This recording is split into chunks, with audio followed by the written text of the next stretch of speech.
Cancer is a fight between the host, that's you, and the disease, that's it.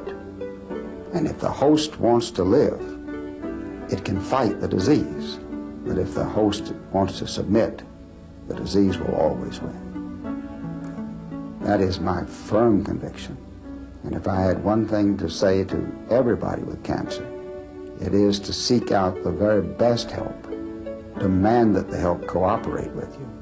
Focus on something that gives you reason to live, whether it's love or whether it's work.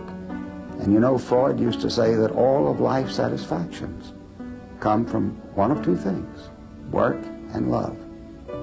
And it is both that cured me, together with the remarkable treatment I had.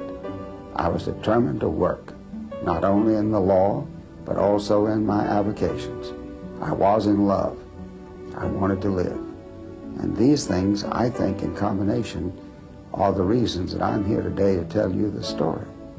And it is a story which I think has meaning for you. And it's up to you, and you can win.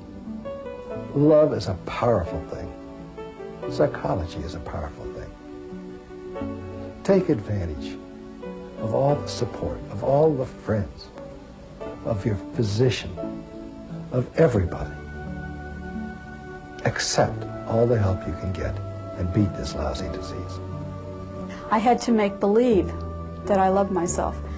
My whole first year, at least, and a lot of the years since then, has been making believe, because in some ways I just didn't like myself very well. There was an awful lot about me, and it wasn't even very conscious. It was just this kind of a gnawing sense that if all of me got to show up, that people would probably just disappear, that everybody would just go away from me.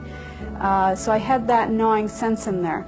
So I worked on the surface on, I care about me, I love me. I did endless things 24 hours a day, which proved that I must care about me, but I still had a lot of lingering doubts. That's something where the extensive psychotherapy I've done has healed that. I now hold me in my heart. I love me. It took a lot of work, but boy, it's really worth it.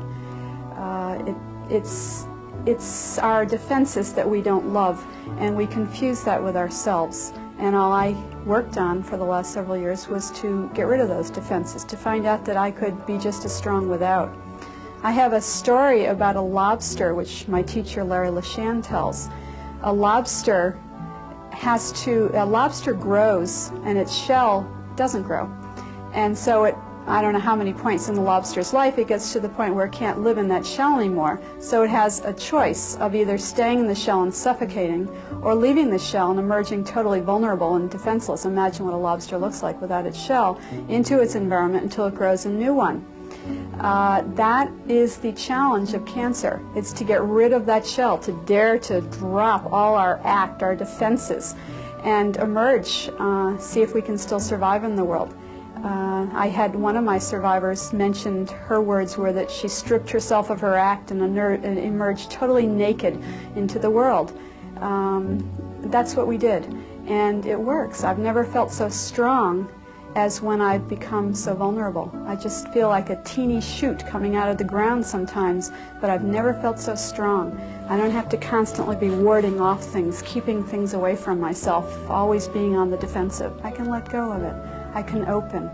And I feel that's very much the cancer story also. It's a disease of contraction, and the healing comes from the opening, just letting go, allowing life to come in instead of having to protect yourself against it.